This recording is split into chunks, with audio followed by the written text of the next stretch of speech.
another follow-up.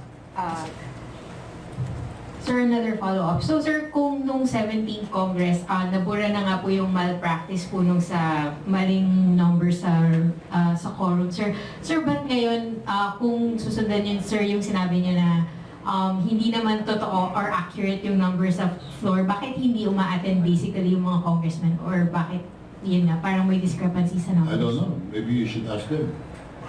And maybe you should ask the leadership. Why are they after time elements rather than sticking to the truth? Or sir, bakit hindi po ma-force or ma-encourage ng leadership yung mga congressmen na umattend? I cannot answer that. I am by myself, as you can see. Go. Mag-isa na lang ako ngayon.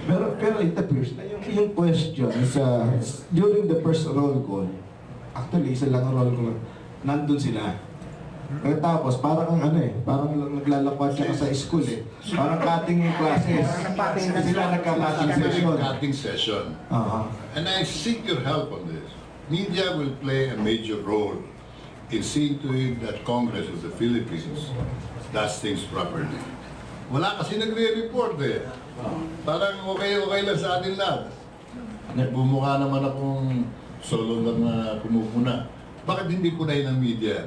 Actually, putting the challenge. Actually, tinitignan ho namin yan, Kong. Usually, pag walang tao doon, iniisa-isan minsan namin yan. Ang sinasabi nasa South Lounge. Yan. Nasa South Lounge kumain kanina, dito. Laging meron palusot siya. Sa South Lounge, chinek naman mo ron, pwede walang pumasok South tao. Lounge. Nasa North Lounge, pag chinek mo, walang tao ron. Merong committee meeting, pinachicheck ko, wala rin, tapos na yung meeting 3 hours ago. Ang last request nila, merong mga meeting ng mga constitutional bodies, and well, they will never run out of alibis. But my point is, hindi naman siguro masama na hingin natin, gawin natin ang batas.